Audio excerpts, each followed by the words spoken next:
የተፈራው ነገር ደረሰ። ግብጽ በአፍሪካ ቀንድ ኤርትራና ጅቡቲ ላይ ወደብ ልትገነባ ነው። ይህ የግብጽ ድርጊት ቀጠናውን ወደ ለየለት ትርምስ ይከተዋል ተብሏል። ዝርዝሩን የምትሰሙት ይሆናል።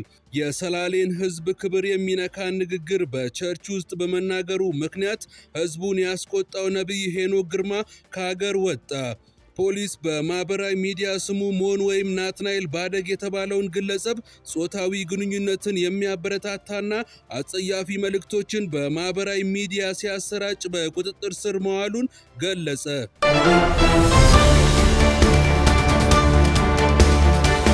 ሰላም ጤና ይስጥልን ውድ የቻናሌ ቤተሰቦች፣ ይህንን ቻናል የደውሏን ምልክት በመጫን ሰብስክራይብ እያደረጋችሁ እያልኩኝ ወደ ዝርዝር መረጃዎቹ አልፋለሁ። አብራችሁን ቆዩ።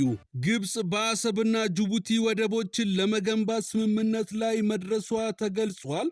ዘራሽናል ጋዜጣ ዛሬ እንደዘገበው ግብጽ የአፍሪካ ቀንድ አካል ከሆኑት ኤርትራና ጅቡቲ ጋር ወደቦችን ለመገንባት ስምምነት ፈጽማለች። እንደ ዘገባው ይህ ስምምነት ግብጽ በአባይ ወንዝ ጉዳይ በገባችበት ውዝግብ በኢትዮጵያ ላይ እያካሄደች ያለችው ጫና አንዱ አካል ነው ተብሏል።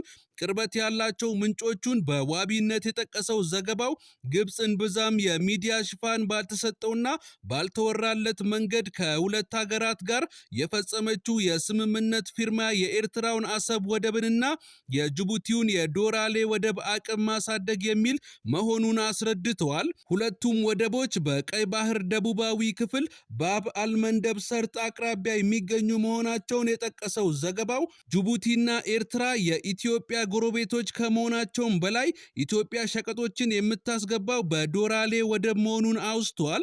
ዘገባው ሲቀጥልም ግብጽ በቀይ ባህር ላይ ከ2000 ኪሎ ሜትር በላይ ጠረፍ ያላትና የቀይ ባህር የሜዲትራኒያንን የሚያገኘውን ስዊዝ ካናል የተቆጣጠረች ሀገር ናት። በተደጋጋሚ እንደ ኢትዮጵያ ያሉ የባህር በር የሌላቸው አገራት ወደ ቀይ ባህር ለመዳረስ የሚያደርጉትን ጥረት ስትቃወም መቆየቷን አስረድቷል። ዘራሽናል በዘገባው ይህ ብዙ ያልተወራለት ስምምነት ከኤርትራ ጋር የተፈጸመው ከአንድ ወር በፊት ፕሬዝዳንት ኢሳያስ አፈወርቂ በካይሮ ጉብኝት ባደረጉበት ወቅት መሆኑን አስታውቆ እነዚህ ስምምነቶች ከሁለቱም ሀገራት ጋር ጠንካራ ወታደራዊ ፖለቲካዊ ግንኙነትን የመሰረተችው ግብጽ በወደቦቹ ወታደራዊ እንቅስቃሴ እንድታደርግ የሚያስችላት እንደሆነም ገልጿል። የዘገባው ምንጭ ሲናገሩ ይህ ስምምነት በሁለቱ ወደቦች ላይ እያደረግነው ያለነውን ወታደራዊ እንቅስቃሴ ሕጋዊ መሰረት እንዲኖረው ያስችለናል ማለታቸውን ከጋዜጣው ላይ ተመልክተናል። የነቢይ ሄኖክ ግርማ ንግግር ህዝብ ጋር ደርሶ ቁጣን ከቀሰቀሰ በኋላ ነቢዩ በጂፒኤስ ቸርች አማካኝነት በትላንትናው ዕለት በደብዳቤ ይቅርታ የጠየቀ ሲሆን በዛሬው ዕለት ደግሞ በማህበራዊ ሚዲያ በተንቀሳቃሽ ምስል በመምጣት ይህንን መልእክት አስተላልፏል። ውድ ኢትዮጵያውያን፣ በተለይ የፊቼ ሰላሌ አካባቢ ሰዎች ሌሊቱን እኔ ከኢትዮጵያ ተነስቼ ወደ አሜሪካን ሀገር ለአገልግሎት እየመጣው ነበር።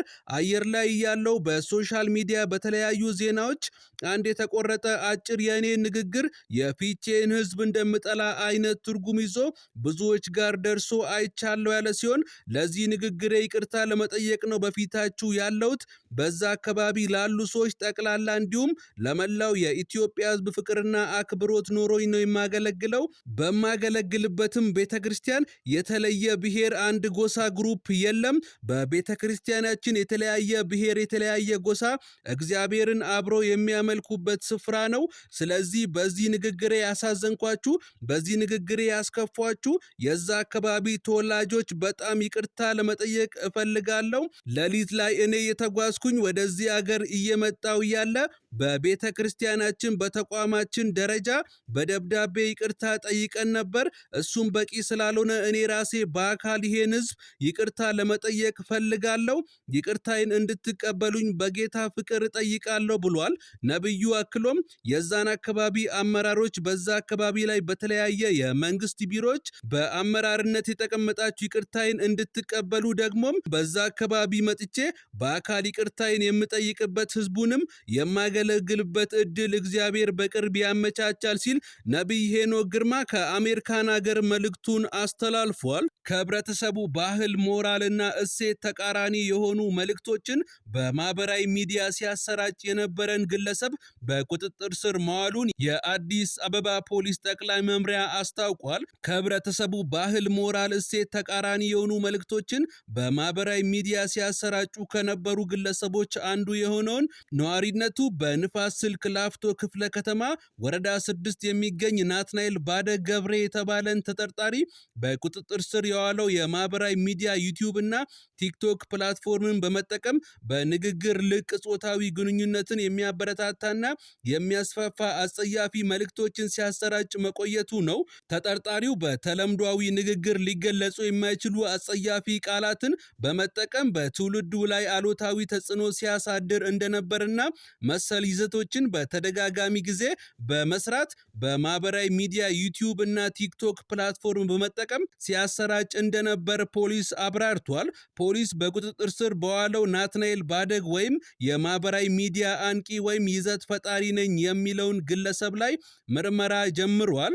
በአንዳንድ ኃላፊነት በማይሰማቸው ግለሰቦች በተለያዩ ማህበራዊ ሚዲያ ላይ ከህብረተሰቡ ሞራል፣ ባህልና እሴት ባፈነገጠ ሁኔታ አሉታዊ መረጃዎች እየተሰራጩ መሆኑን ያስታወቀው ፖሊስ በማህበረሰቡ በተለይም ታዳጊ በሆኑ ህጻናት ስነ ልቦና፣ ሞራል ላይ ከፍተኛ ጉዳት እያደረሱ መሆኑን ገልጾ በቀጣይም ተመሳሳይ ድርጊት ውስጥ በሚገቡ ግለሰቦች ላይ ተገቢውን ህጋዊ እርምጃ እንደሚወስድም የአዲስ አበባ ፖሊስ ጠቅላይ መምሪያ አሳስቧል።